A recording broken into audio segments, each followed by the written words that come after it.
soy venezolano. Mi papá trabajaba en las empresas petroleras. El pueblo lo dominaron, ¿no? Empezó a escasear, empezó a que el costo, la inflación fue altísima. Es mejor tener los errores de los demás y aprender a los errores de los demás. Todo lo que ustedes están viviendo, nosotros ya vivimos y sé por dónde van. Les van a quitar la propiedad, les van a limitar el gasto, los van a cerrar, van a hacer elecciones indefinidas. Y estos mensajes que estamos viviendo alrededor de nuestro país son mensajes de alerta. La vida está hecha de conversaciones, simples, complicadas, dolorosas, alegres. Narraciones de personas como tú y como yo, que están logrando lo que parece imposible, que transforman, que hacen magia, y lo que se pensaría simple, con sus propios procesos, se convierte en extraordinario. Hola, ¿qué tal? ¿Cómo están? Bienvenidos a otro episodio de Lo Simple Lo Extraordinario. Recuerden suscribirse, darle like y ponerle la campanita a las notificaciones para que se enteren de todos los episodios. El día de hoy estoy súper emocionada y estoy muy agradecida. Tenemos a un ser humano extraordinario que hoy nos acompaña, en donde vamos a tener una conversación con Juancho, como así le dicen sus amigos. Juan es un padre de familia de nacionalidad venezolana. Nos viene a compartir lo que ha sido para él y para su familia emigrar de un país y por su situación política. Cómo ha sido el dejar todo por buscar un futuro mejor para él y para su familia. Esta es una extraordinaria historia de migración, de reinvención y de sobrevivir a las adversidades. Juan es médico veterinario por la Universidad Central de Venezuela, con especialización en producción porcina, profesor contratado por la Universidad Central de Venezuela, Facultad de Ciencias Veterinarias en la Cátedra de Patología y Producción Porcina. Tiene un diplomado en Mercadotecnia por la Universidad La Salle, Colombia, diplomado virtual en Gerencia Comercial por la International University of South Florida y una maestría en Alta Dirección por el IPADE. O sea, estamos con una persona súper preparada, una persona que además de todo este currículum, que no leo todo lo que me mandó porque se nos iría todo el episodio completo en eso, pero que conforme vayamos entrando en esta plática nos vamos a ir dando cuenta de quién es Juancho, lo que ha logrado en su vida y lo que nos viene a transmitir el día de hoy. Bienvenido. Bueno, Sofía, ante todo, muchísimas gracias. De verdad, qué placer para mí. Es un honor y un privilegio estar sentado acá contigo en tu bellísimo programa y ser un afortunado de poder contar mis experiencias. Realmente, ojalá y pueda enviar el mensaje en los cuales estoy seguro que por parte tuya ya lo has hecho. eh, Tal cual lo que dice el currículum, no creo que sea así de grande, pero de verdad me siento muy honrado de estar aquí y muy ameno y seguro que va a ser muy gratificante todo lo que vamos a Claro, pues esta es tu casa, siéntete cómodo, siéntete a gusto. Y yo quisiera empezar preguntándote que de manera breve nos compartas cómo recuerdas que fue tu infancia para que nos pongas el contexto. Después podamos nosotros ver cómo va después cambiando tu vida, ¿no? Entonces, ¿cómo era tu infancia? ¿Cómo eras de niño? Sí, mira, yo, como lo dice, yo soy venezolano, yo nazco en Caracas, Venezuela, vengo de mi padre y mi madre, hoy todavía tengo la fortuna, todavía viven, están mayores, tienen 85, 84 años, pero vengo de una familia de 3 hermanos, tengo un hermano mayor que está en Venezuela, después vengo yo y después tengo una hermana menor que vive en Miami, se fue allá a estudiar, allá quedó. Eh, Mi infancia fue un poco, digamos que pasó, mi papá trabajaba en las empresas petroleras, por lo cual, entonces, yo nací en Caracas, pero mi hermano nació en otro estado, un estado en el oriente del país, y mi hermana nació en el occidente del país. Entonces, estuvimos, digamos, como que Yendo de un migramos a las empresas petroleras, y entonces iba. Y eso fue durante aproximadamente alrededor como unos 15 años. Después un poco menos. Después nos fuimos igual al centro, a Valencia, que es en el centro del país, y ahí se estableció. Mi papá dejó la empresa petrolera, los contrató la empresa privada, y de ahí nos quedamos, y ahí fue donde nos erradicamos. Mi vida, Valencia es la ciudad industrial del país, fue en su momento la ciudad industrial, una ciudad muy parecida a Guadalajara, con mucho auge económico, donde había todas las empresas, toda la parte industrial estaba ahí. Y ahí tuve muchos amigos, tuve la fortuna de tener de ahí, digo esto, comento porque en mi colegio tenía muchos amigos pequeños, pero tenía muchos amigos venezolanos, pero había muchos a través de esta migración que hubo de Europa, Fíjate. ¿verdad? Que hubo en ese momento nosotros, para nuestro país era, recibía migrantes. Wow. Entonces tenía, tal cual como en Venezuela, hoy en día probablemente no se puede porque los jóvenes, hoy en día la situación ha cambiado, pero tenía mi amigo el chino, el portugués, muy internacional. Sí, el italiano, y eran así, el español, esos eran nuestros compañeros de nombre, pero así no nos nombramos. Yo era el venezolano, pero era el enano, porque era el enano.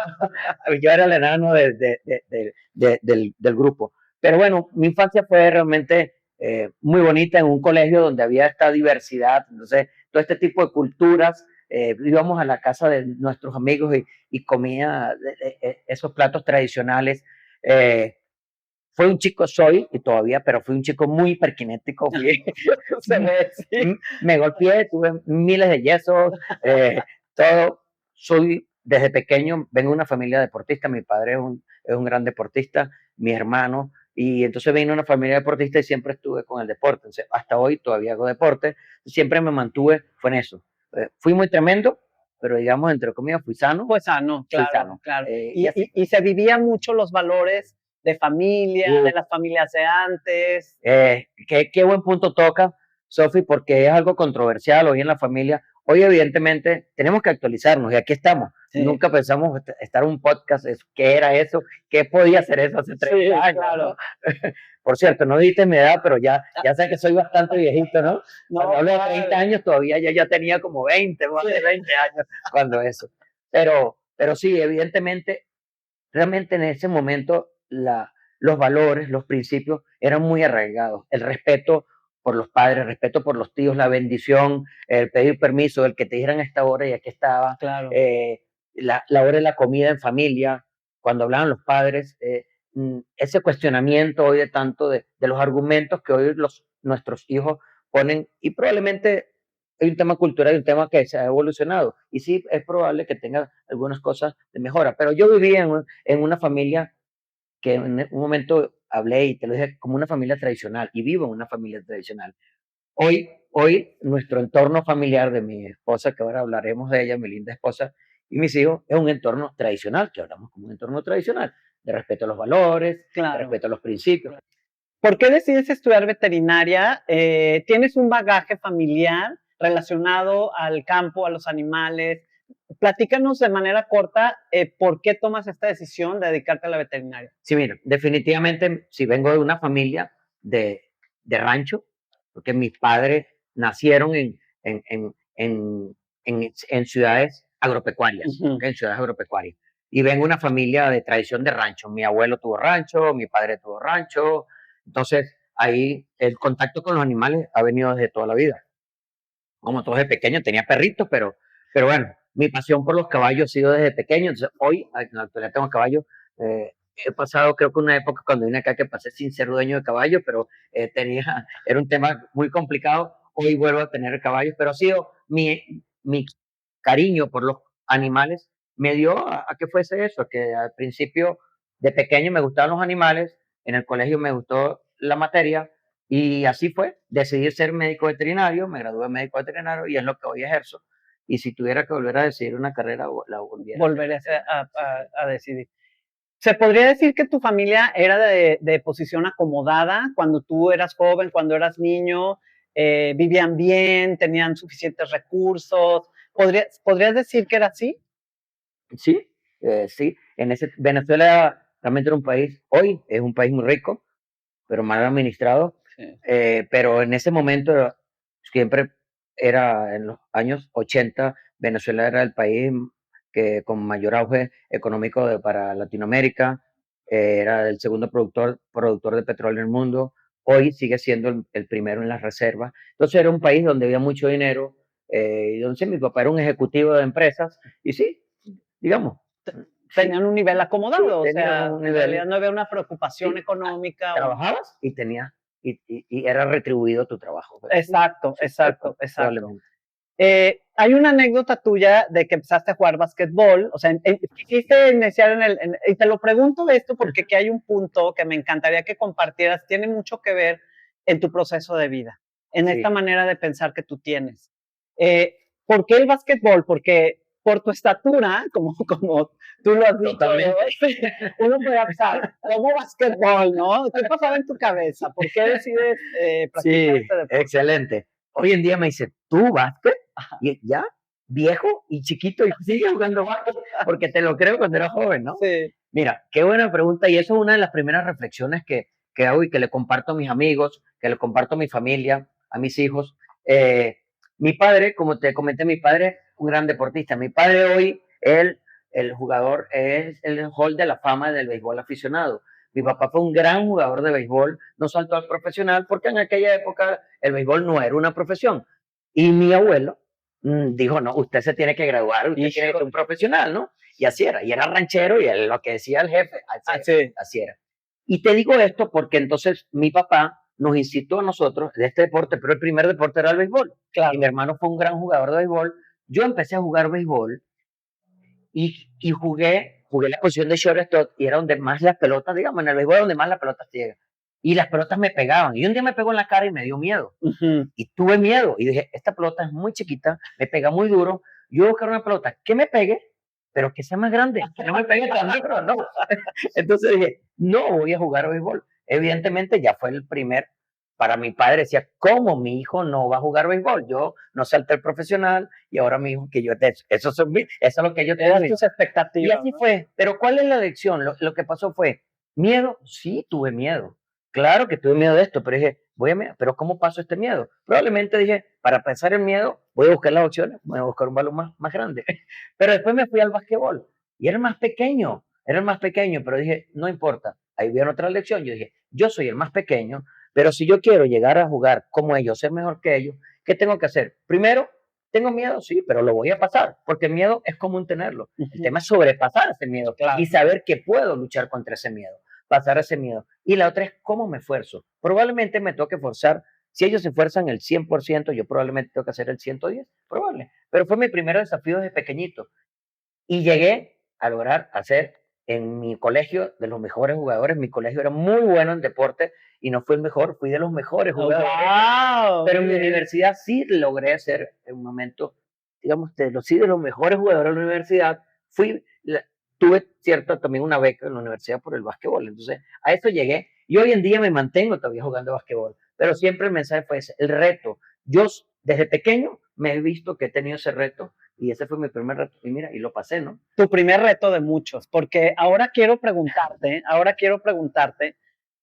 eh, ¿de qué manera crees que esta conversación interna tuya hacia los miedos, hacia los límites, te ha ayudado en este momento que ha marcado tu vida y la de tu familia, que es emigrar de Venezuela? Porque es un momento en que dejas absolutamente todo allá para venir a buscar un futuro mejor para ustedes. Totalmente. Probablemente en la entrevista lleguemos más a punto de eso, pero para responder la pregunta puntual, cuando yo emigro por una situación de país, Sí. que evidentemente es una situación política que no quisiera llegar a ahondar en política, pero sí una situación política que pasó en nuestro país, Sí. que puede estar pasando alrededor del mundo y que hay que verla. ¿Okay? Sí. En un momento también tenemos que tomar las cosas, los ejemplos buenos, pero también los malos para tratar de aprender. Claro. Hay una frase que dice mejor aprender las cosas malas de los demás y no de manera propia. ¿Okay? Carlos Slim lo comenta, ¿no? Sí. Así es mejor tener los errores de los demás y aprender a los errores de los demás. Pero bueno, migro, ¿pero por qué? Porque tenía un objetivo de vida.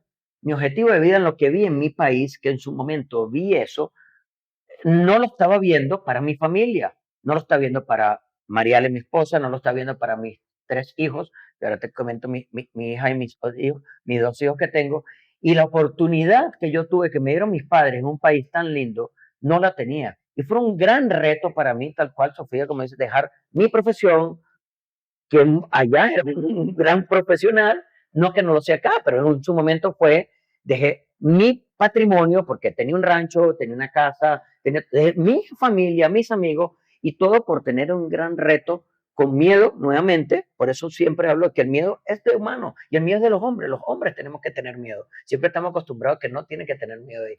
Pero eso sí, la fortaleza para estar con un objetivo claro, que sí es importante, sí quiero siempre tener un objetivo claro, y para llegar al objetivo claro, probablemente, y quiero hablar después algo del fracaso, no, el fracaso no es lo contrario al objetivo, ok, no es, y quiero dejar eso abierto para que lo hablemos, pero el objetivo que tenía yo era mi familia, darle una vida digna, una vida feliz, que estén felices, y qué pena que en mi país no podía darlo, y México fue que me permitió hoy en día estar eso. ¿Qué empiezas con este cambio político en tu país? ¿Qué empiezas a ver? ¿Qué empiezas a ver? Sí. Que te empieza a abrir esta conciencia y te empiezas a dar cuenta para tomar este tipo de decisión. Ponnos ejemplos de lo que tú empiezas a percibir. Buenísima. Voy a recordarme algunas cosas. Voy a tratar de ser corto, pero qué increíble eso que me preguntas, porque fueron mensajes. En un momento tenemos que entender que hay mensajes que te da la vida. Hay ángeles que vienen, ¿no? Estaban teniendo, yo me fijaba en algunas cosas básicas. Y te voy a dar un ejemplo. Sí. Raro, como que yo iba a un país, no voy a decir un país, pero iba a un país que evidentemente tenía mucho menos poder económico que Venezuela, y yo iba a un automercado y me fijaba, oye, mira cuánta cantidad de papel higiénico hay, oye, mira cuánta cantidad de pastas dentales diferentes marcas. Y yo decía, oye, y cuando iba a mi país tenía que comprar la marca líder o la marca que había en ese, y era una, no más. Ah, nomás era única. Y si yo sufría de las encías, esta no era para la agencia y había que comprar esa. Y si yo no compraba la marca, la que empezaba por C, sino compraba la que empezaba por T, no, era la que hubiera esa. Entonces, en un país tan rico, donde anteriormente dije que era una potencia para Latinoamérica, empecé a ver algunas cosas que no me cuadraban, ¿no? ¿Ok? Eso es un tema político. Otra cosa que pasó, de expropiaciones, un tema donde el gobierno empezó a involucrar a los militares en algunas cosas, donde te empezó a limitar de tu propiedad, de expropiaciones, como que... ¿Te pasó algo en ese sentido? Totalmente, te lo digo. No, sí. Yo tuve un rancho con mi padre y fuimos víctimas de que tu rancho te lo compraran al precio que querías. O sea, ¿cómo llegan? O sea, tú eres propietario. Yo soy propietario y te dicen, te compro tu rancho y te dicen, sí, mi rancho cuesta, voy a poner un ejemplo, cuesta 1,000 pesos y tu rancho te lo pago en 500. Y digo, no. Y entonces, de ahí te ponen limitaciones o te amenazan. A mí no me amenazaron, pero sí tuve personas muy cercanas, familiares, que fueron amenazados y le expropiaron sus ranchos. Yo tuve que negociarlo al precio que ellos quisieran. Entonces, cuando empieza a perder la propiedad, cuando el gobierno incita a esa división, a decir que el que tiene es malo, tener es malo, que el que va bien, el que tiene 2 casas hay que quitarle una, el que tiene 3 carros hay que quitarle un carro. No, todos trabajamos y cada quien trabaja y cada quien es feliz. Yo probablemente soy feliz con una moto, y probablemente tú eres feliz con un carro de marca, del último modelo, de la mejor marca, pero cada quien tiene su felicidad, pero la felicidad no depende de eso. Pero una división que pasó en mi país fue esta división social entre que éramos chavistas y oligarcas, así se llamaban. Entonces, el oligarca es el que tenía. El oligarca era el que tenía y el chavista era el que no tenía. Entonces el chavista era el bueno. Y si tú no decías lo que el gobierno quería, estabas en contra completamente. Entonces sí fui víctima de eso, Sofía. Y lamentablemente empecé a ver cosas que a Dios gracias voy. Yo me vine con mi esposa y mis hijos en contra de muchas de las familias porque era de manera irresponsable lo que estaba. Pero antes de eso, tú tuviste un evento también, que fue una apertura de conciencia muy grande. No, fue lindísimo. Pero antes de ese, cuando tú estabas empacando de regreso de un viaje, tu maleta, totalmente. ¿Qué pasó ahí? Platícanos. Sí, totalmente. Yo estoy yendo a un viaje y me paro en Panamá, porque yo hacía escala en Panamá, de Panamá a Valencia, y me paro en Panamá y me voy a montar en el avión. Cuando me monto en el avión, venía un señor mayor que lo traían con asistencia en silla de ruedas, ¿no? Y a mí, por fortuna, era porque era el trabajo, no era porque yo tenía, ¿no? Pero por fortuna me toca a mí en los primeros asientos. Me toca el primer asiento porque estaba de trabajo. En primera clase. Sí, por los puntos, por la cantidad de viajes, por lo que sea. Por lo que sea. Me toca ahí y este señor, cuando ven, le dice que yo estoy escuchando porque yo entro primero y él dice, me toca el asiento 20A. No se me olvida porque es 20A. Y yo voy y le digo, señor, perdón, le digo a la azafata, por favor, sienta al señor aquí, yo me voy de 20A yo me voy allá, no, no, y lo montan. El cuento corto es que le dicen, no, no pasa nada, su asiento del lado está libre, quédese usted y sentamos al señor ahí, y usted, sí, invítelo, y usted dice, usted lo invitó, buenísimo, invite al señor. Sofía, el señor era un señor cubano, un señor, era un abuelo porque venía a visitar a su hija y a sus nietos, por eso digo que era abuelo, porque venía a visitar a sus nietos en una ciudad cercana a Valencia, a donde íbamos. Y el señor se sienta conmigo, oye hijo, qué bueno, muchacho, te agradezco mucho. No, por favor, señor, con todo gusto. Entonces que me pongo a hablar con el señor, me dice, ¿tú qué? ¿Tú qué haces? Yo soy esto y soy joven. Usted está joven, váyase de su país. ¿Fue lo primero que te dijo? Y yo digo, ¿cómo que váyase de su país? No se me olvida, me dijo, mira, yo me fui, yo soy cubano, y tuve eso que tú viste, yo lo viví ya hace más de 30 años. Y me fui, yo estuve 2 años en la embajada de Chile y mi esposa en la embajada de Argentina en Cuba, los dos que nos separamos y nunca supimos si estábamos vivos ahorita, porque nos fuimos del país, porque pensábamos contrario a las políticas de Cuba en ese momento. Y me dijo, todo lo que ustedes están viviendo, nosotros ya vivimos y sé por dónde van. Le van a quitar la propiedad, le van a limitar el gasto, los van a cerrar, van a hacer elecciones indefinidas, el CNE va a cambiar todo. ¿Qué es el CNE? El CNE es el Centro Nacional Electoral. Como aquí se llama el INE, el INE. El INE se llama acá. Y yo decía, no, esto es Venezuela. Venezuela tiene el petróleo, Estados Unidos no va a permitir eso. Sofi, no quisiera ahondar más. No, sí. Pero ¿qué fue? El tema es, un ángel me dijo, abre los ojos, ¿qué macho. pensaste en ese momento cuando lo estabas escuchando en tu mente? ¿Qué veías?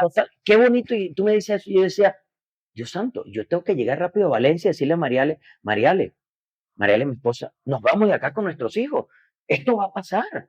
Eso fue en el año más o menos 2008.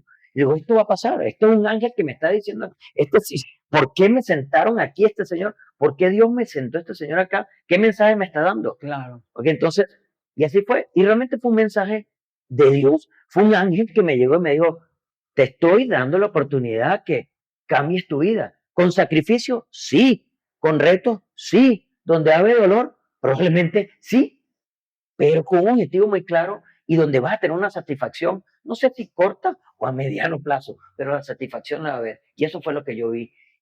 Y mi mensaje es, siempre ten en mente que conocer a un amigo te va a dar 2 cosas. O lo cambias o te hace que cambies. Nunca dejes de conocer y de tener un amigo. Wow. Yo soy una persona que me encanta tener muchos amigos. Sí. Tenerte a ti como amiga, conocerte me cambió la vida. Y nunca dejemos de ver. Entonces, esa persona con que hablaste, con que me cambió la vida, fue una persona que me mensaje. Y cuando me bajé del avión, le dije a mi esposa, de aquí nos vamos. ¿Cómo? Ya nos vamos. ¿A tu casa y cómo fue esa conversación? Le dije a Mariale, Ahí ya estabas completamente convencido. Convencido. ¿Cómo le digo a mi esposa ahora, que es súper creyente? ¿Cómo le digo? ¿Qué hay? Católica, digo, creyente católica, como le digo, un ángel se me bajó, y me dijo un señor que era un ángel, y me dijo que no fuéramos. No. Pero en un momento hablamos y realmente esto, más lo que vivíamos el día a día, inseguridad, escasez alimentaria, problemas políticos, desigualdad social. El tema de salud. El tema de salud horrible, donde enfermarse, había que persinarse porque en el sistema de salud no había salud. No había medicina básica en nuestro país. Llegaron médicos cubanos que fueron a fortalecer la medicina en Venezuela y no eran ningunos médicos cubanos, eran gente involucrada ahí. Un tema que realmente son una política que hoy en día, ojalá esto cambie, ojalá y los otros países vean lo que está pasando, ojalá nuestro país se oye en mi lindo país que es México, porque es mi país, es mi país. Soy padre mexicano, de hijos mexicanos, y es mi país. Ojalá y viéramos un poco. Es muy difícil como ver a los demás y aprender de los demás. Muchas veces tiene que pasarnos a nosotros las cosas, pero sí tenemos que tener un poco de objetividad y vernos un poco más allá y ver lo que está pasando alrededor de nuestro país, de nuestro entorno, y ver qué pudiéramos nosotros como personas cambiar, qué mensaje pudiéramos llevar. Y ese es el mensaje que yo quisiera llevar. Primero, si hay alguien que te envíe un mensaje, si hay un ángel que te envíe un mensaje. O sea, si hay señales. Si hay señales, tómalo. Y siempre las decisiones que se van a tomar son duras, hay decisiones que no son fáciles de tomar, pero con un objetivo claro y con una ayuda, con un apoyo en lo cual fue inmenso. El apoyo de mi esposa fue incondicional. Ella se vino conmigo tan convencida de mí y eso fue lo que nos permitió a nosotros. ¿Cómo fue este proceso? Porque obviamente tú tuviste que comentarles esto a tus papás, trataste de convencer a tu familia de que se vinieran contigo, a tu familia política, o sea, ¿cómo fue este proceso claro. para ti? Bueno, Marial y yo decidimos ya, que definitivamente nos vamos. Yo me acerco a la compañía y le digo, necesito que me permitas, quiero que me des un traslado acá, no quiero estar en Venezuela por esta situación. Y yo como trabajaba en Latinoamérica tenía la posibilidad, me dice, mira, puedes ir a este país, puedes ir a este, me va a nombrar. Y bueno, y así fue yo. Me convenzo, mi esposo y yo primero nos convencemos, voy al trabajo. Perdón que te interrumpa, Sí, pero es claro. que tú me contaste algo que se me Sí. hace terrible, que es parte de todo este sistema político que estaba sucediendo en Venezuela, lo de las tarjetas de crédito. Ah, sí. Sí, o sea, me Ok, quedé impactada. sí, mira, es un tema. Sí. Nosotros no entendíamos cuando cuando este ángel me dijo que me iban a limitar los gastos. Yo decía, no entiendo qué me está diciendo. ¿Cómo me van a limitar mis gastos si yo tengo en mi cuenta bancaria, yo tengo 1,000 pesos y yo puedo gastar 1,000 pesos en mi tarjeta? Exacto, son míos. Son míos. Son míos. Yo pues no entiendo qué es. Un tema que se llama CADIVI, no recuerdo control de divisas de Venezuela, eran ese acrónimo, las iniciales. ¿Qué pasaba? Cuando tú ibas a ir al exterior, tú tenías una tarjeta, por ejemplo, tenías un Amex negra así de la de metal, ¿no? Una platino abierta. Tenía esa, pero eran las tarjetas venezolanas, no la tarjeta americana. Una tarjeta venezolana que te la daba el Banco de Venezuela, como el BBVA. Y yo tenía una tarjeta del BBVA. Y mi tarjeta tenía un límite de, voy a inventar, $5,000. Decía, tenía un límite de $5,000. ¿Ok? ¿Qué pasaba? Llegó un momento donde tú ibas y gastabas todo, pero llegó un momento donde tú tenías que ir al banco, meterte en esta página de Cadivi con tus datos y pedirle al banco que te autorizaran el gasto de esta tarjeta afuera. Sí. ¿Ok? Pero el banco, según los días que te ibas a pasar y al país donde ibas, te autorizaba la cantidad de dinero. Y a su modo de ver. Y ellos decían, tú puedes ir a un hotel de esto, tú no te vas a ir a comprar esto, sino esto. Yo te autorizo $500 para que te gastes en eso. Pero mi tarjeta es de 5,000, pero el banco te autorizaba eso. Y ahí empezaron, primero eran $5,000, después $2,500, y después te autorizaban así. Si yo me iba 3 días a un viaje relámpago, se va 3 días, con $500 lo utilizamos. Y eso pasó, y yo decía, ¿cómo es posible? ¿Cómo yo voy a estar limitado de gastar Claro, dinero? si son mías. Entonces, fue un tema que hizo el gobierno para poder tener un control cambiario, para poder saber cuánto estaba gastando cada uno y limitarte. Y eso fue la presión que empezaron a hacer, y fue cuando fueron las señales también que dieron, ¿por qué me limitan mi dinero? Porque yo voy, como decía anterior, porque voy a un supermercado y veo una pasta dental, y porque veo es un papel sanitario. Y el tema que estabas empacando de regreso de uno de estos viajes, tu maleta, que también fue un eye-opener para ti, que te diste cuenta que lo que yo metía, en vez de meter los zapatos y los souvenirs de mi familia, lo que metía era pasta de dientes, champú, toallitas húmedas de bebé, era lo que yo ponía. Y entonces me llevaba una maleta para lo que podía comprar, lo compraba en eso, y ya no me compraba un short, un vestido para Manuela que siempre le traía. Era como una canasta básica, ¿no? Totalmente. Y el tema que pasó en Venezuela fue el control de la canasta básica. Al controlar la canasta básica, controlas al pueblo. Al controlar al pueblo, tienes los votos. Y te piso, y entonces yo te digo, bueno, esto es lo que vas a comer, y vas a comer si dices que eres de mi Y partido. racionado. Totalmente, totalmente. Se hacían unas filas inmensas, Sofi, semanalmente tenías un pollo a la semana que podías comprar, era un pollo que se compraba a la semana. ¿Un pollo? Sí, porque tenías unos carnet de la patria, se llamaba un carnet, entonces ese carnet era con tu ID, con tu cédula, con tu INE, con tu número de INE, entonces Juancho Hernández tenía un INE, entonces yo podía ir los sábados en este mercado, este camión, y los militares, porque eran los militares que nos manejaban, me daban mi pollo, me daban un pollo, me daban harina, me daban azúcar, me daban café, entonces bueno, así fue. Entonces, ¿qué pasó? Al pueblo lo dominaron, ¿no? Empezó a escasear, empezó a que el costo, la inflación fue altísima, le quitamos no recuerdo, ya se me ha pasado, pero creo que algo así como 11 ceros a la moneda le quitaron, encima de la inflación que hubo, que hoy en día todavía está. Entonces, bueno, empezaron a presionar y así decidimos los que pudimos migrar. Y me contabas que también, que a mí eso me impactó mucho, se construyó un tren también en Venezuela. ¿Qué pasó Sí, con ese tema? O sea, no, sí, sí, hay una empresa alemana muy importante donde se hace un proyecto y hacen un tren que va por todo el centro del país, que quería que fuese por todo el centro del país, exacto. de Barquisimeto, que es como donde inicia el occidente, pasa por el centro, Valencia, Maracay, Cagua, y llega a Caracas por allá. ¿Esto es con Chávez o con Maduro? Perdón. Con el gobierno de Chávez. Ah, ok. ¿Okay? Y ese era para el pueblo. Eso era para el pueblo, y se hizo un tren millonario donde pasó por fincas, por ranchos, quitaron la finca, el que quiso, ahí fue el que quiso venderla, la pudo vender, el que no se la quitaron igual, la parte ecológica se le echaron, los árboles eliminaron los árboles, todo, y se hizo todo, toda la línea, compraron los trenes, costosísimos los trenes que compraron, hoy son una reliquia preciosa que tenemos ahí, una reliquia, nunca funcionaron. Nunca. Lo inauguraron, hicieron la inauguración en el centro, ahí rompieron ahí, movieron. Bueno, sí, miento, sí funcionó. Rodó algo como, creo como unos 10 metros. No, lo rodaron 10 metros y lo retrocedieron y ahí quedó. Nunca funcionó. Después de 10 años tuve la oportunidad de estar en Venezuela hace unos meses porque por un tema de trabajo fui y está la reliquia ahí. Y uno de mis compañeros de acá de México decía, ¿y eso qué es, Juancho? Eso fue un tren que fue una obra magna del gobierno chavista y ahí quedó. Y ahí se perdió y qué bonito se quedaron. Es un tiradero de dinero. Y, bueno, no tiradero, se fue a las arcas, ¿no?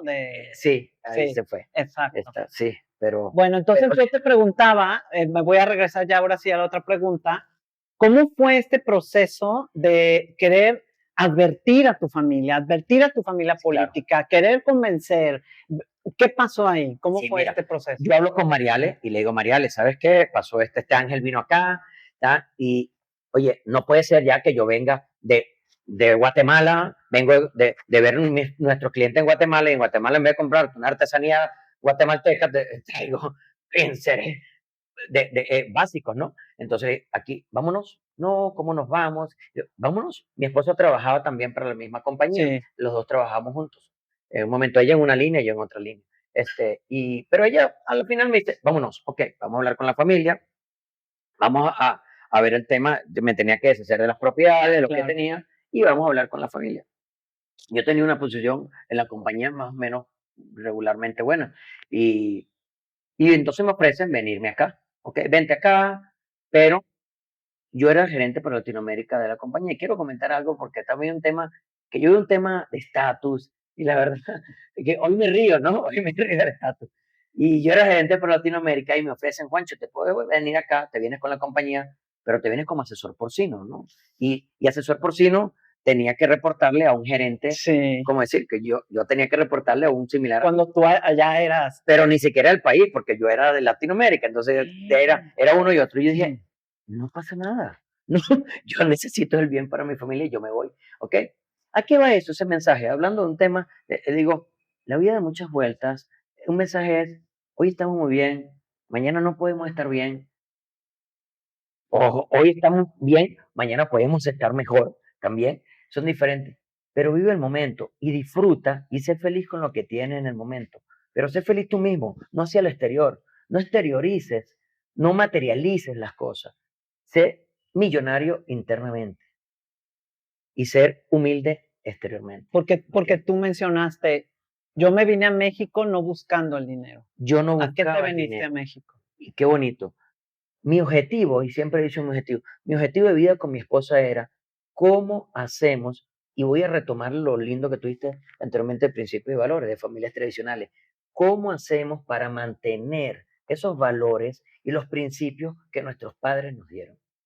Y en mi país no podías, porque los valores que tenías en tu casa, que lo daban abrir la puerta y salir, había desigualdad, habrían estos chavistas y estos oligarcas. Entonces, ¿cómo hacemos? tuvimos que ir a otro O país. sea, había odio, enojo. Totalmente. Yo tenía un familiar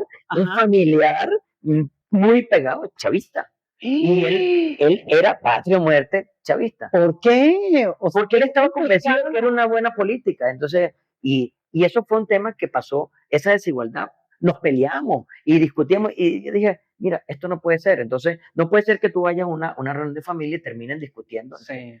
En la política nadie llega a un acuerdo, no vamos a llegar a un acuerdo. Entonces, Sofi, esos valores y principios que estaban en la familia, no podía yo llevarlos así y decidimos, mi esposo y yo, irnos a que no por el dinero, por la calidad de vida en el tema de valores y principios, no calidad de vida material, de estatus, no, la calidad de vida humana, cómo mantener estos principios, estos valores del respeto, del querer, de los buenos días, de las buenas tardes, del compartir como familia. Eso era. Y eso fue el objetivo que teníamos mi esposo y yo. Nos costó pelea ahí, digo, pero en la familia decían, ¿cómo tú te vas? ¿Cómo tú te vas? Ajá. No, era un tipo, un profesional exitoso acá, tu esposa, tienes hijos, no es posible, no es, ¿cómo tú? Es que, qué locura estás haciendo. Además, mira México, aquí en México, en ese tiempo fue cuando hubo, que quemaron en Monterrey, quemaron un casino, hubo un tema ahí, se incendió en los años 2011, se incendió, ¿no? ¿Cómo? Mira, si están pasando igual. No, aparte México es grandísimo, pero eso no era ese tema que buscando excusas porque la familia no quería. Y probablemente nos vimos no tan contentos con alguna de la familia. Afortunadamente dije, no pasa nada, otro reto para mí.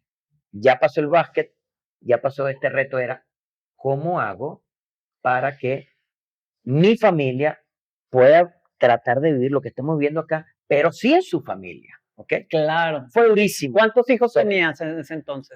Qué bien. Sofi, Mariale, mi esposa, estábamos ahí.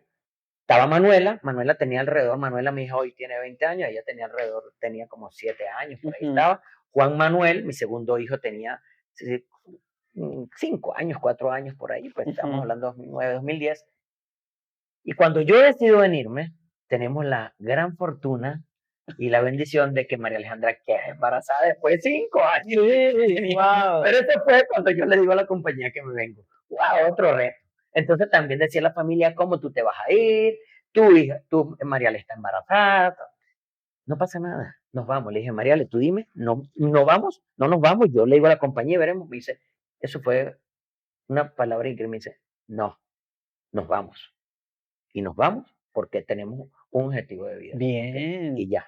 Habían otras cosas, como toda la familia, como todas las parejas, peleas como todo. Claro, en una decisión. Pero hay un momento, lo importante, y quiero recalcar es de tu pareja, es esos momentos neurálgicos de la vida cuando tu pareja está ahí. Sí. Y eso es lo que yo he visto siempre de María Alejandra. En los momentos realmente necesarios, importantes, ella está ahí. Wow. Ella está ahí. Wow. Y me dijo, vámonos. Y nos montamos en un avión y nos vinimos. Aquí nació Juan Andrés. ¿Qué pensabas en el vuelo de venida? ¿Cuál era tu conversación interna? Mi conversación era, yo no soy hipócrita, pero ya sé que puedo fingir muchas cosas. Sí. Esta conversación es sumamente humana, tú me has dado toda la apertura para hablar y es muy franca para mí. Pero me di cuenta que podía fingir. Te digo algo. Cuando estábamos en México recién llegado, alguien tenía que ser duro en la vida. Alguien tenía que fingir la felicidad que había por la decisión que habíamos tomado. Cuando era muy clara que no había, ¿no? Y yo llegaba a la casa sonriente, llegamos a una casa donde no había nada, porque el barco no llegaba, y teníamos una casa que decía, hola, y saludaba como a 20, hola, hola, hola, hola, y éramos nada más que 4, éramos 3 nada más en ese momento. Pero yo llegaba y le decía a Mariale, wow, qué bueno, mis hijos llegaban, y ellos súper tristes porque no estoy con mi familia, estoy en otro país, llegaba todo, pero yo tenía que fingir a que sabía que iba a ser la mejor decisión que había tomado, no sé cuándo se iban a dar cuenta, pero era la mejor decisión que yo había tomado. Pero yo no podía estar triste ni tener una cara larga cuando mis hijos y mi mujer estaban así. O sea, estabas sufriendo, traías dolor por dentro de ti. Durísimo, durísimo. Y era así, era tanto el dolor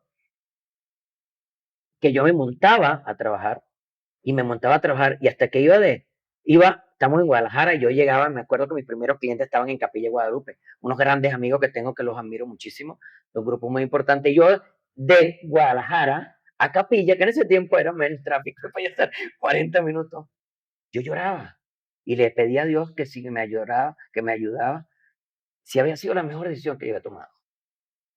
Durísimo. Y yo decía, pero cuando yo regresaba, entonces llegaba 3 minutos antes y me limpiaba mis ojos y está. Y cuando regresaba otra vez a la casa, familia, ¿cómo están? Y qué bien. Y entonces mi esposa me decía, wow, no, que Manuela le pasó esto en el colegio, que lloró, que Juan Manuel lloró en el colegio. Yo decía, pero ¿por qué lloran? No, no puede ser, ¿no? Pero si estamos muy bien. Y decía, ¿qué patán es? ¿Qué me hace llorar todo el trayecto? Y entonces yo, bueno, ok, vamos a hablar, no, hija, mira, esto pasa esto, aquí van, pero decía, Dios mío, dame fuerzas, porque qué duro está haciendo esto, ¿no? ¿Cuán duro va a ser?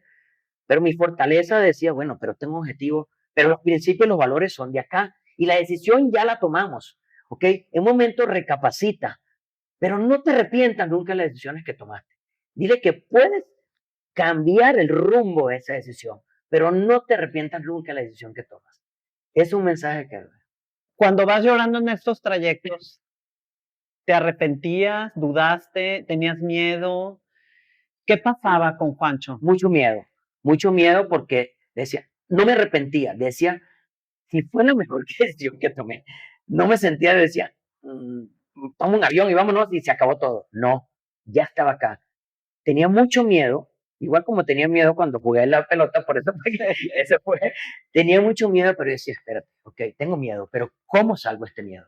¿Qué debo de hacer para tener este miedo, para no tenerlo? ¿Qué debo de hacer para que esta transición entre el objetivo que yo estoy buscando y el no objetivo, porque ahí es donde digo, yo tengo un objetivo claro y tengo un objetivo. En ese rumbo, en ese espacio, es donde está el fracaso. El fracaso no es que no cumplí. Yo puedo tener 3, 4, 5 fracasos, pero llego a mi objetivo al final. Entonces, es lo que digo, tú eres un fracasado. No, esa palabra no puede existir. El fracaso está, pero el fracaso es momentos donde tienes que mentalizarte, recapacitar y reorganizarte. Entonces, ¿qué decía yo? Dios mío, dame fuerza para que tenga menos fracaso y poder llegar ahí. ¿Y a qué llamaba yo fracaso en este momento? Oye, que mis hijos no cayeran más, no, no dejara a mi hija de ir a un colegio porque no se podía sentir bien, mi esposa no sufriera tanto y no dijera, me voy a montar, y que yo llegara a mi casa y tuviese un avión montado porque pensó que era un fracaso y era la peor decisión. Eso yo le pedía a Dios y decía, dame toda la fuerza. Nadie sabía de eso, Sofía. En un momento mis padres me dijeron, oye, es que estuviste alejado, mis amigos me decían, estás alejado, Juancho. Y ahí a lo mejor probablemente fue un tema que pude haber recapacitado y poderlo exteriorizar. Pero era un problema muy personal, era un desafío muy personal, era un desafío de familia, pero de familia, de esposa e hijos, donde a veces hay cosas que tú le cuentas a las personas para hacerlos sufrir, no tiene sentido que les cuentes. Y personas queridas, muy cercanas a ti, como mis padres, mis hermanos, mis amigos, probablemente iban a sufrir también. Entonces, ¿por qué los voy a hacer sufrir si no, digamos, no me van a decir, este es el por donde tienes que tomarlo? Entonces, a lo mejor un momento fue un poco egoísta por eso, pero ese fue mi pensamiento. No ¿Sabes sé si, cómo lo veo yo? no sé si es lo mejor. No, yo lo veo no como egoísta, yo lo veo que fuiste un caballero que se puso una armadura para salir ganador en esta tan complicada batalla Sí, contigo, sí, escuchando tu propia voz. Qué importante es escuchar tu propia voz, ¿no? sí, qué bonito. Probablemente dice eso. Luis Enrique tiene una canción que dice que se puso una armadura, pero es un tema de amor, que se pone una armadura, sí, eso. Y en las guerras también se ponía esa armadura. Probablemente eso es. Y mira qué buena reflexión eso que me dices, porque probablemente fue eso. Mi pensamiento es, yo no tengo por qué hacerle daño a las personas. Estoy ahorita sufriendo bastante y no tengo por qué hacerle daño a las personas queridas, porque a mí me gusta contar las cosas, pero como éxitos de vida, no como, a mí no me gusta que me tengan lástima. Ujú. Y eso es lo peor que debemos de tener. Sí. Y sí quisiera mandar este mensaje. Claro. Digamos las cosas para reflexionar, como para que son mensajes, pero no para que nos tengan lástima, porque de la lástima no sale nada, no sale nada. Oye, ahorita estoy pensando, había en algún momento que tú, haciendo este trabajo, en este proceso de adaptación, de salir adelante en un país que no era tuyo, que apenas estabas conociendo para tu familia, volteabas a ver la situación política y la situación de Venezuela y veías como esto de, híjole, van peor, y esto te daba a ti como, voy bien, como alguna certeza. Mira, interesante. Cuando estamos aquí, digamos, ya finalmente, ya, yo me vine del año 2010, 2011 ya no me vine con la familia, cuando terminaron el colegio, en el 2011 ya estábamos erradicados, ya empezamos a vivir acá. Para el 2013, si mal no recuerdo, había unas elecciones donde estaba Capriles Radosky, Ajá. ¿verdad? Capriles Radosky, que iba a las elecciones con Chávez. Ya estaba manipulado todo, ya el CNE o el INE ya tenían las máquinas, ya habían perdido, la asamblea no fueron, los opositores no fueron el voto a la asamblea y perdieron la fuerza en la asamblea. Importante. Cuidado. No importa que el gobierno esté, pero una asamblea con oposición vale mucho. Que sería como una Cámara de Diputados. Una asamblea de diputados. Okay. Así es. Entonces no fue y la asamblea fue para los chavistas y tomaron todas las decisiones. ¿Ok? Ya eso estaba. Y Capriles Radosky iba a las elecciones. Y había un mar de gente que estaba de opositores del chavismo donde iban a votar. Y María Alejandra me dice, si gana Capriles, yo me devuelvo. Y en un momento yo dije, wow, ¿qué pasó contigo? Ya estábamos los 5. O sea, yo decía, oh, ¿qué es? Yo dije, bueno. Y dije, no sé. Primero que suceda. Porque otra cosa que, ¿cómo me voy a lamentar yo de lo que va a pasar, de lo que pueda pasar en el año que viene? Si yo viniera al futuro, tengo la edad de Back to the Future, el tamaño y la edad también, porque sí tengo, pero no vengo del futuro. Entonces, cuando tomé la decisión de venirme, no venía el futuro, tomé una decisión arriesgada y afortunadamente me salió bien, ¿no? ¿Ok? Pero yo no, algo que digo también es, no nos preocupemos lo que pueda pasar dentro de unos meses, unos años, seamos reales, ¿sí? Veamos un poco de conciencia. El presente está bien, ¿qué quiero yo como objetivo futuro? Pero no estemos haciendo historias o preparándonos para lo malo que va a pasar, porque no lo sabemos. Entonces yo decía, bueno, cuando gane Capriles, vemos, ¿ok? Capriles no ganó. Dicen que ganó, pero después el gobierno no dejó que ganara. O sea, esto de las votaciones que hicieron en ese momento. Que manipularon todo. Es como un show, es como una pantalla, totalmente, es como totalmente. Perdona, sí, hemos hablado mucho de esto, pero sí, mi país fue una... No, a lo mejor hoy creo que otra vez vuelvo a tener esperanza, pero siempre fue una pantalla, un show, porque todo estaba manipulado. Y las oposición estaban compradas. Los opositores que iban a hacer era para quitarle votos al gobierno. Es así, había un gobierno opositor, un candidato opositor, y de repente se ponían 3, 4 otros supuestamente opositores del gobierno, los cuales no eran opositores, eran para quitarle votos realmente a la oposición. Claro. Entonces, oye, bueno, se me ocurre ahorita preguntarte, ¿por qué no despiertan las personas? O sea, ¿cómo funciona este sistema? Porque lo hablamos, que van poco a poco. O sea, ¿cómo iba funcionando esto en Venezuela cuando empezó a traer este cambio político? Que la gente estaba como adormilada, como que no veía estas cosas que tú en su momento pudiste ver. ¿Qué pasa ahí, Juancho? ¿Qué nos puedes decir de esto? Yo no sé si soy político. No, pero viviste totalmente lo que viví. Yo voy a decir mi experiencia. Claro, y qué bueno que dices mi experiencia. Mira, yo tuve la fortuna de estar fuera del país, que tenía que salir de trabajo. Y entonces, como decía anteriormente, empecé a ver algunos mensajes que decía, ¿qué pasa? ¿Por qué está pasando esto? ¿Por qué está viendo estas necesidades en mi país tan rico, donde había de todo? Donde había todo, ¿ok? Es uno de los temas muy personales que yo vi y empecé a ver, oye, ¿qué está pasando esto? Pero un tema político es que nada viene radical, todo viene poco a poco. El gobierno decía, vamos a cambiar, a recortar el presupuesto de educación.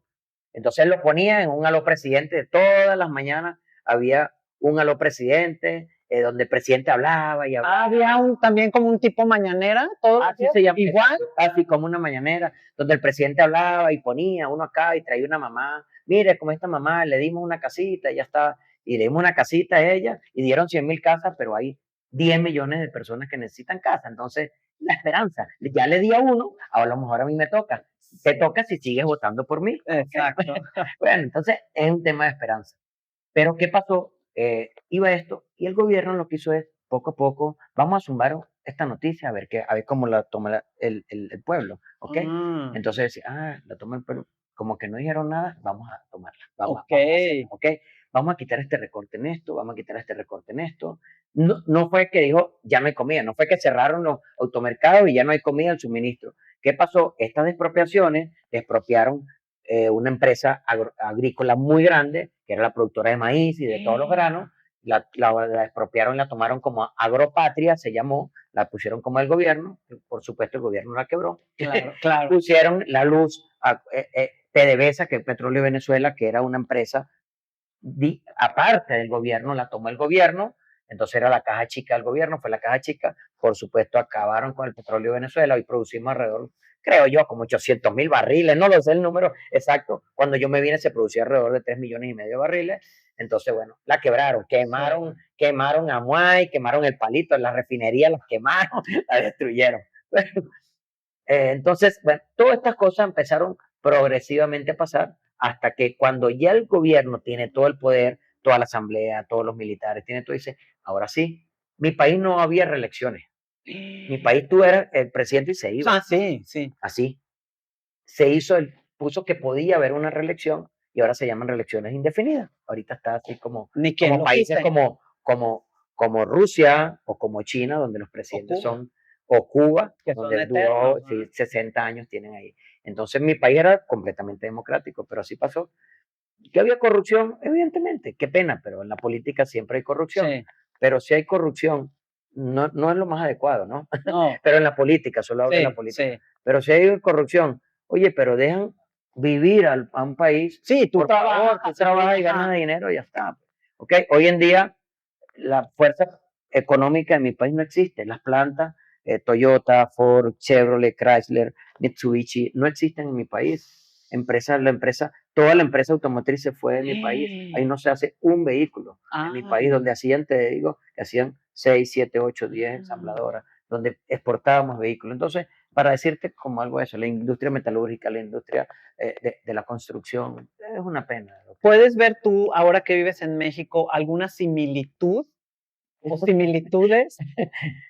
Mira, tengo mis compañeros del IPADE, como te dije, Sí, en el IPADE. sí. Y hablando del IPADE, estudié en el 2019. Y me dicen, ahorita tenemos un chat de IPADE, dice, ay, este mastercito, porque nos decimos mastercito, quiero a mi grande amigo del IPADE, nos decimos los mastercitos. Sí. Este mastercito, como que viniste al futuro, es un déjà vu. Y estás viviendo un déjà vu, Juancho. Algunas cosas se viven déjà vu, Sofía. Sí estoy viviendo. Los venezolanos que estamos acá, que hablamos, el grupo venezolano, decimos, estamos viendo un déjà vu. Hay ¿Huele algunas a cosas. podrido otra vez? No sé si es podrido, pero estamos viendo un déjà vu. No sé cómo lo quieran tomar, pero nos están recordando algunas cosas que lentamente se pueden estar haciendo. Wow, Se wow. pueden estar haciendo, sí. ¿Has regresado a Venezuela? Sí, tuve, como te ¿Y comenté. cómo has encontrado Venezuela? ¿Cómo has encontrado tu familia? ¿Qué se ha movido dentro de ti? ¿Nos quieres compartir un poquito de Sí, eso? mira, yo tuve alrededor de como 8 o 9 años que no fui a Venezuela, Ujú. porque mis padres se fueron a Estados Unidos, estuvieron allá y posterior a la pandemia, tuvieron oportunidad de decidir, posterior a la pandemia, ya decidieron volver a Venezuela, porque ya están mayores, habían fallecido algunos tíos, abuelos míos, ya tíos, hermanos de mis padres, y decidieron ellos ya irse, y decir, bueno, ya vamos allá. Y otra cosa que decidieron irse porque la crisis alimentaria que hubo en mi país, que fue en 2014, 15, 16, 17, que fue extrema, donde la gente moría de hambre, pasó. No quiere decir que hoy no está. Exacto. Lo que pasa es que hoy hay como una cortina de humo porque el dinero del gobierno, que ya no pueden sacarlo, ¿por qué? Porque son personas que son buscadas y está público, están buscados, Ok. tienen prohibiciones de entradas a países como Estados Unidos, tienen prohibiciones. Todos estos políticos tienen que quedarse en Venezuela. Entonces lo que hicieron fue invertir, entonces han invertido. Y se hizo una burbuja. Mi país está hoy dolarizado, todo es en dólares, todo es en dólares. Sí. Entonces hicieron todos los negocios, ahí hay bodegones, hay supermercados, hay todo. Hoy en día, si tienes dólares, puedes conseguir lo que quieras en Venezuela. Y eso fue mi sorpresa cuando fui a los supermercados. ¡Wow! Hay de todo ahí. Y puedes Pero el conseguir chiste es tener los dólares. El tema es tener los dólares. Para que tengas una idea, yo como profesional, como médico veterinario que trabajo en una empresa líder mexicana del sector agropecuario, a quien represento técnicamente, yo allá con mi familia, con mi familia y donde vivo, probablemente tuviera un sueldo aproximadamente entre 700 y 800 dólares. Con eso es que viviera. Y donde hay una canasta básica que está alrededor de 150 dólares. Wow. Entonces, donde los colegios pagan 100 dólares por colegio. Hijo. Entonces, no, yo como profesional, imagínate cómo viviera allá. Eso es. Entonces, ¿qué hacen? Del comercio, de otros, el gobierno es el que tiene el dinero. Entonces, la gente que trabaja, hay sueldos de 10 dólares. Entonces, si estás con el gobierno, probablemente ese alimento todavía lo tienes.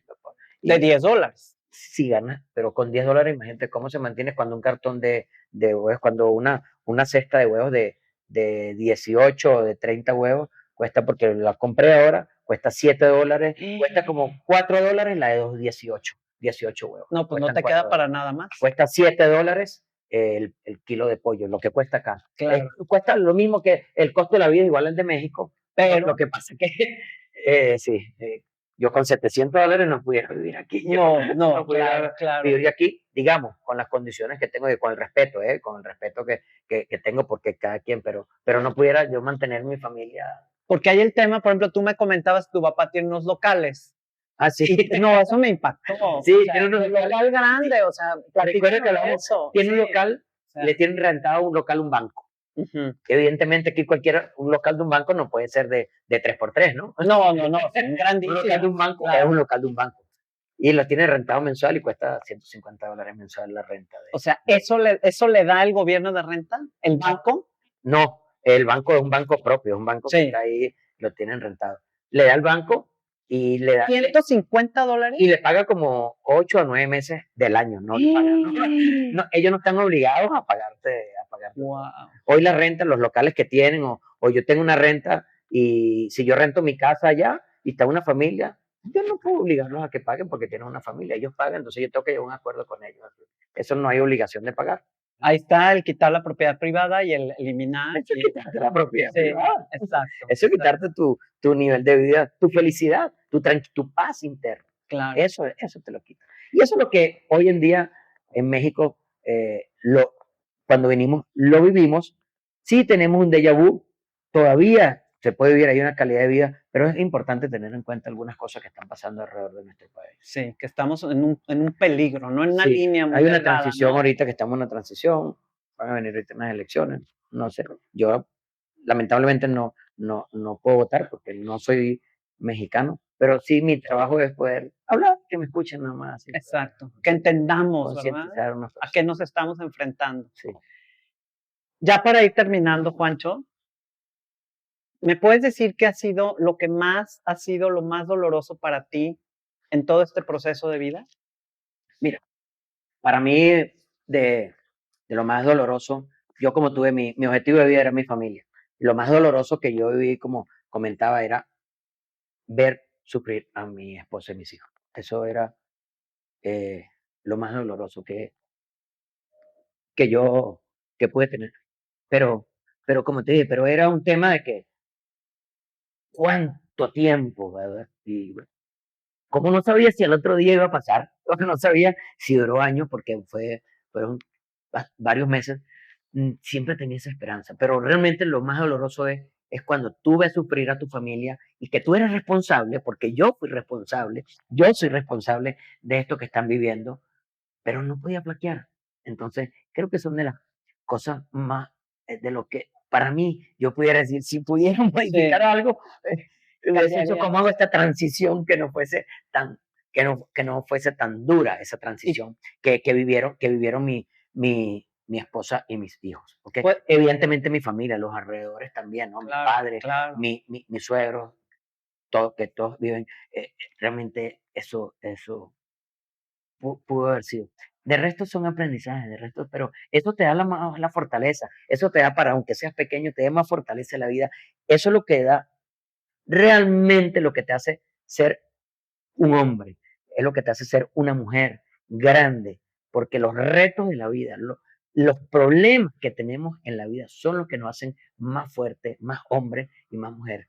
Todos tendremos problemas y aparentemente para los problemas para ti que son muy pequeños, probablemente son muy grandes para mí y los que son muy grandes para ti son pequeños. Pero por eso son problemas individuales. Por eso es que yo digo, si tengo problemas, probablemente los comunico, pero no para que me los resuelvan, porque creo que nosotros tenemos asesores, evidentemente, pero los problemas hay que pasarlos. Los fracasos tenemos que pasarlos para poder llegar a ese objetivo con mayor éxito, con mayor éxito. Claro. Puedo percibir que todavía duele y que duele mucho este dolor. Sí. ¿Cómo haces para crees que en algún momento va a dejar de doler o es algo Mira, que llevas en tu corazón? ¿Se puede uno recuperar de esto? mm, sí te puedes recuperar, no se puede olvidar, porque son éxitos, son momentos, son fracasos que llevaron al éxito, ¿no? Llevaron al Exacto. éxito, entonces no puedes olvidarlo. Pero ¿sabes cuando yo veo y me reconforta, me siento feliz? Porque cuando terminando voy a dar una frase muy interesante que leí por ahí, pero lo que me reconforta es cuando veo a mi esposa que dice, sí, estoy bien, sí lo hice bien. Cuando veo a mis hijos que dice, sí estoy bien, sí estoy feliz, ¿y qué tal la familia? Bien, y ahora hasta veo, ahora recién, y sí, mi hija se va a estudiar afuera, felicísima porque ahora ella quiere otra vida, tiene otro objetivo de vida, Wow. y la apoyamos, mi esposo y yo lo primero que hacemos es apoyarla, entonces, como que sí valió la pena, porque mis hijos sí tuvieron, sí vieron algo y sí tienen un objetivo ahora, que es difícil, sí.